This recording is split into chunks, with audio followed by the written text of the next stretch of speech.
Hello, Samantha here. I'm First time I'm getting on YouTube since I came back from Thailand, and probably let some people guessing up in the air about my how things have been since then. If you recall, the last time I my last video was right before I came home back to the States, back in the end of September of last year, and exactly 7 months ago, as a matter of fact. I alluded to a problem I had, which I had to come back basically with a catheter situation where definitely had issues with functionality there. Um, to basically recap on what happened afterwards, I ended up having more of a problem I thought, and ended up having probably another three different ones inserted um, over the course of a month and a half afterwards. So all the way through the month of October, and I had to go see basically a urologist doctor in my hometown, and I was puzzling over why I was having issues, and definitely started having some problems with some infection.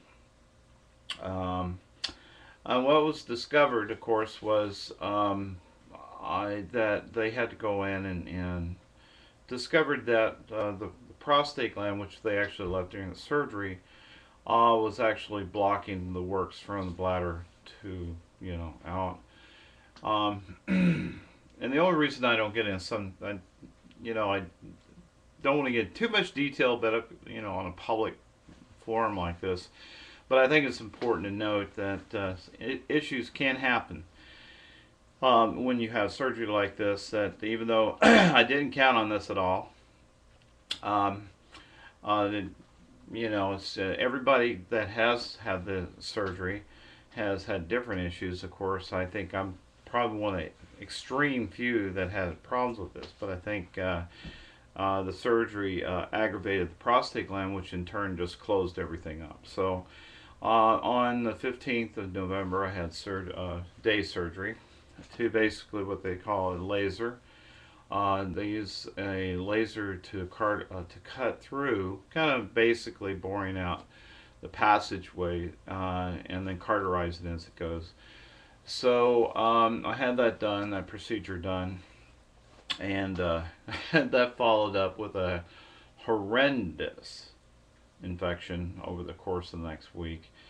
And they had gave me the wrong antibiotics. The strain that I had was obviously something they weren't used to, and I'm sure that probably had something to do that I was in Thailand and picked up something there. So I got through that, and it was a bit of a problem. I had the functionality afterwards, but I ended up having to deal with some infection problems for a couple of months thereafter. Now everything's finally settling down, and the past couple of months have been fine, you know. But anyway, that's anybody that's entertaining SRS surgery. I would strongly recommend that you really think about this as a possibility of something happening. It would pay to go to your doctor, your GP, and make sure that you don't have any issues with the prostate gland. Because if you have, for instance, a narrow urethra, or there might be some enlarged prostate problems, then that could definitely cause the same kind of issue to come up. So enough said about that topic. I want to move on past that. That was kind of that particular chapter put a real damper on my whole trip to Thailand and just kind of overwhelmed things. It kept me from going really kind of enjoying my trip there, basically. So, except for the folks that were at the hotel that I enjoyed the company with, and the person that I traveled there with as well. So life goes on, and now it's been 7 months past the surgery, and I'm glad to say that things are settling down. I did experience um, quite a number of changes since the surgery. And keep in mind that because of the surgery, they are actually removing your ability to create testosterone, and that in itself, even though you blocked it before using what the medication I was on, now you don't. I discontinue use of that spironolactone medication because of the procedure, which removed the your ability to produce testosterone that way at least. But I've noticed, and I don't know if it was because I lost a lot of weight. I actually looked at the video of when I was there. I lost 80 pounds that I claimed. I did lose 80 pounds before I went there. But I think I lost a few pounds too much because I was looking at my face on the previous video, and I was actually looking a little unhealthy or anorexic. And if you could tell from my video right now versus the one before 7 months earlier, you could tell I put some pounds back on. I probably gained 20-25 pounds back, but it's a healthy weight, and I haven't been working out like I got out of the routine purely because we were told not to to do any strenuous activity like exercise for the first 4 months. So past all that, I'm going to getting back to my routine for exercise and good. I've always had the good eating habits, which is very important, and nutrition as well, and supplements. Still keeping up that regimen, trying to stay very healthy under the circumstances. So, but the only other thing of course, I had a increased craving for chocolate, and I don't know what that was all about. I went through a number of, probably over 20 or 30 candy bars since then. So, and the only thing that I do notice is they did talk about you experiencing just like women when they have children, the postpartum blues. They have what they call post-surgery blues, and I have kind of like been going through depression, different from before the surgery, mainly because it's like you've finished what you set out to do, and although I tried not to make that the focus of my life, and it certainly isn't now, life goes on, and so you have to make the best of your new life, and then you start dealing with issues like dating, your attractions, and all that has to come into play at this point. And you still have a history. You still have a history of being who you were before, and that'll never go away. And obviously, if you're dating, in my case, if being coming to realization I'm straight, basically, as a woman, being able to reveal to someone that you're dating that, oh, by the way, I got something to tell you about my past. And of course, that's something you don't want to delay doing beyond the first or second date, because it could be a very, depending on the person or who that person is, it could be a very deadly proposition. And you don't want to put yourself in that position, because there's a lot. Even though things have been somewhat liberating in the past few years for transgender people, and especially people that transition like myself, there's still a lot of bigotry. There's still a lot of prejudice out there, and there's still people getting killed for it. Fortunately, the United States isn't as much of a problem as it is in some of the other countries where people really do fear for their lives and they get killed. Even if you're not very wise in this country and you go to the wrong place, the wrong kind of bar, wrong kind of environment, wrong part of town, wrong part of the day, yes, you could be in some serious trouble. So I stick to going to places that I'm familiar with, that people have gotten used to me. I do go to straight bars, a straight bar, not bars, a family type of place, and more standard restaurants like Applebee's and things like that. And the people knew me before. Yes, they knew me before, and they're pretty good. Sometimes they patronize me a little bit, I see, but other than that, I have some good friends that I've met in both places that I go to. So anyway, my latest pursuit. And well, I'll keep this video short because it's already 10 minutes. Even though YouTube has just informed me that I can go a lot longer than 10 minutes. But I don't know if it's because I watched so many videos or because I had a few hits on one. I had a lot of hits on one video I did, my transition story. But um, I've become more spiritually tuned since the surgery.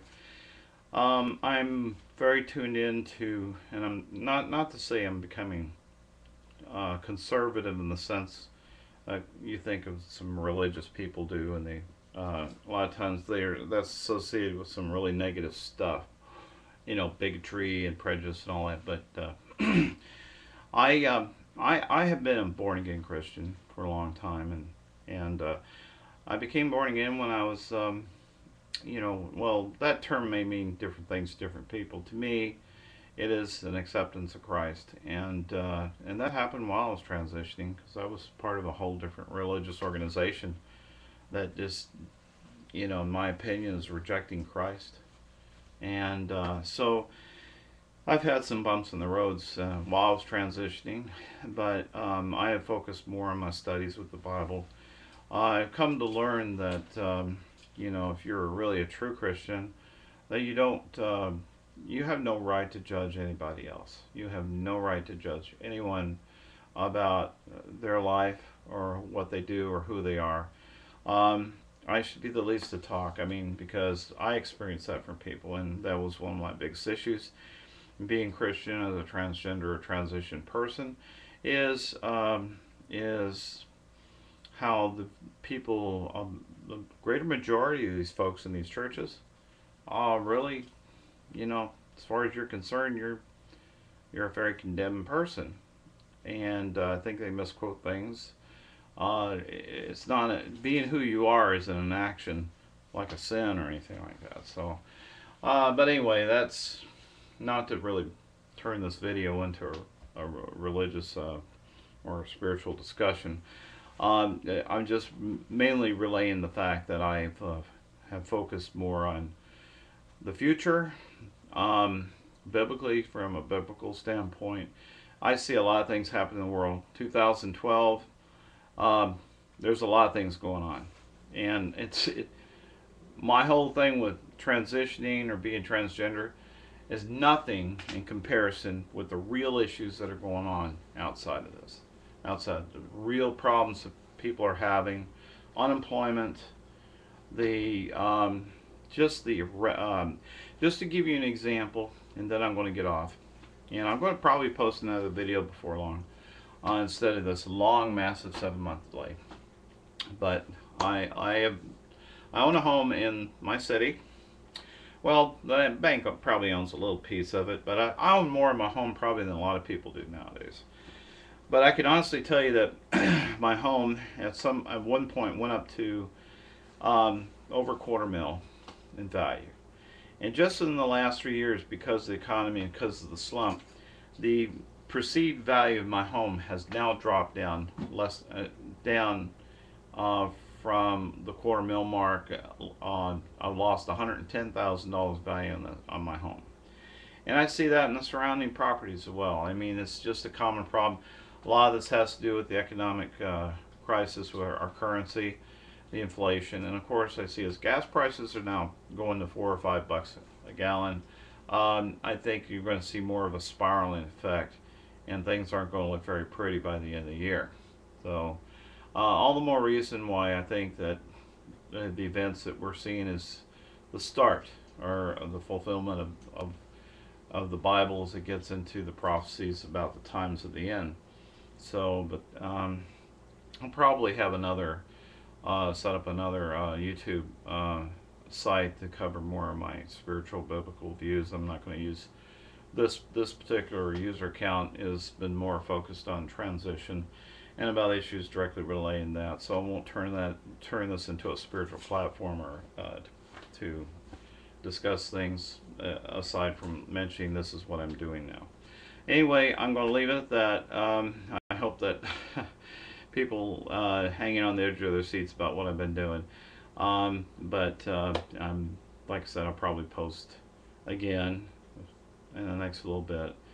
The other thing I'm going to try to do is, I had one comment from a YouTube user. It was somewhat sarcastic. He says, you look like a woman. You sound like a guy." Okay, I admit it. I'll be the first one to tell you. You know, I get those looks sometimes in public. I try really hard. Right now I'm being a little bit lazy.